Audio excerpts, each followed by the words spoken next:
प्रत्येक महिन्याला प्रत्येक देवाचं एक अधिष्ठान आहे। या पुरुषोत्तम मासानं मलमास म्हणजे काय थोडक्यात सांगायचं म्हणजे 3 वर्षाला आपले जे दिवस मागे पुढे येतात, केव्हा एक दिवस अगोदर अमावस्या पुढे येते, एक दिवस मागे जाते, असे 3 वर्षामध्ये 30 दिवस होतात।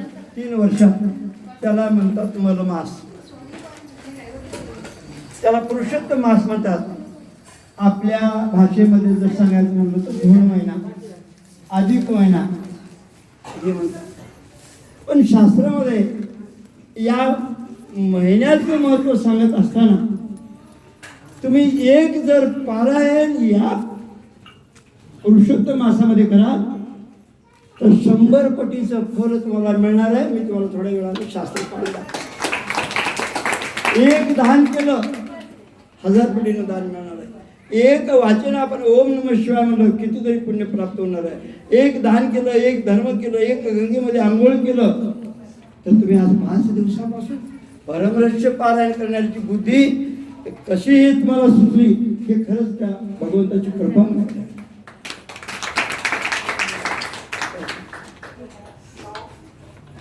परमरहस्य ग्रंथराज थोर सुयोग विचार सांगितले।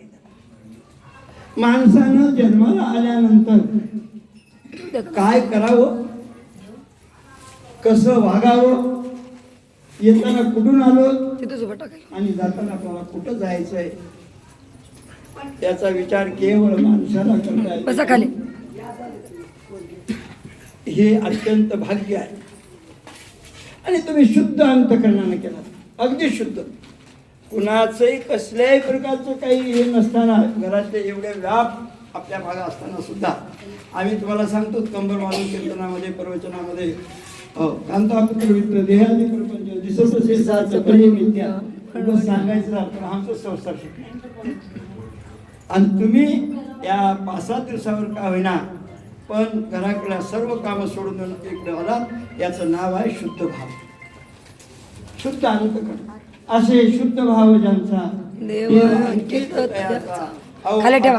पोटी जावे तया संकटी, एवढ्या शुद्ध भावनेनं तुम्ही या ठिकाणी हा योग आमच्या वर्षात आहे ना। आमच्या दादाची मुलगी म्हणजे आमची मुलगी आहे। लहानपणापासून तिला या परमरहस्याचं म्हणा, गुरुची कृपा, शिवलिंग शिवाचार्य महास्वामीची कोणत्याही महाराजांचं कोणाची सेवा तिने कमी केली नाही आणि कोण्याही महाराजांचा आशीर्वाद तिला कमी मिळाला नाही। पण हा योगायोग तुम्ही तिला एकट्यानं काय होते नव्हे, हा एकट्याचा खेळ म्हणून मिळविला मिळ। तिला जर एकटीला करायचं आलं तर एकटी येऊन पूर्ण महिनाभर बी केली असते। पण खरं सांगू का, तुम्ही एकटे जेवत बसा, पोट भरल्यासारखं वाटत नाही। तेच सहकुटुंब सहपरिवार लेकरं बाळ सुना सासू समजे घेऊन जर बसलं तर त्याच्यामध्ये एक गोडी निर्माण होते, त्याच्यामधला जो आनंद आहे बरं का।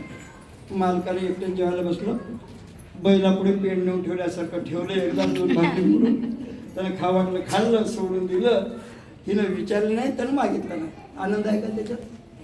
आपण जर जवळ बसून आनंद सांगू आलो, मी मला जवळ बसून की तुम्ही जेवला नाहीत आज, भाकरी बरोबर झालं का, भाजी बरोबर झालं का, कोणती चटणी देऊ का, कांदे कापून देऊ का, फुटाणे देऊ का, वटाणे देऊ का, बटाणे देऊ का, त्याला अजून इतका आनंद वाटतो। खरं काय, खरं आहे ना?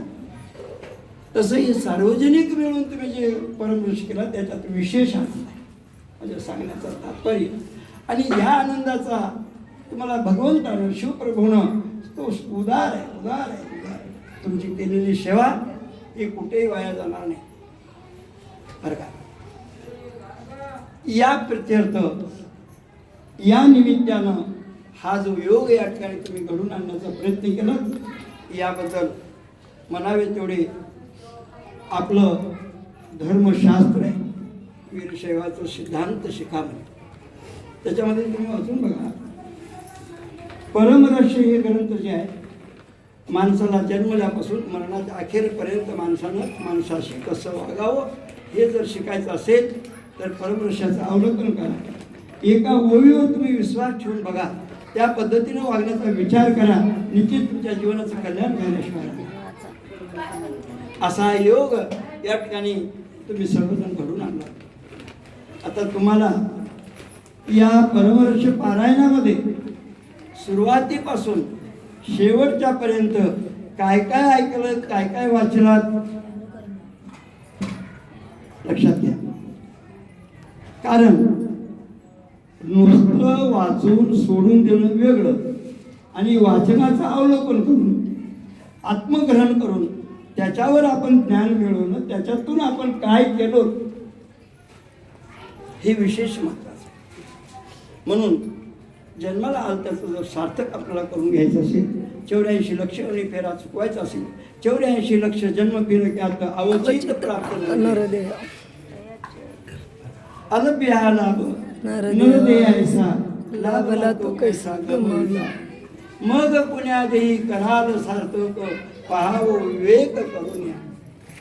एखाद्या जनावराला पालन करता येत नाही, जनावरांना अधिक त्रास आहे म्हणून माहीत नाही, जनावरांना काशीला जावं, भागीरथीचं स्नान करावं, जंगमठामध्ये आपण पालन करावं, केलं तरी कळालं तरी करता येत नाही, ते तसं दुर्दैव आहे. पण आपल्याला आजच्याकडे आहार भय निद्रा मैथून यापैकी एक 5वी गोष्ट भगवंताने शिवप्रभूने आम्हाला दिली. त्याचं नाव आहे ज्ञान, त्याचं नाव आहे विवेक, त्याचं नाव आहे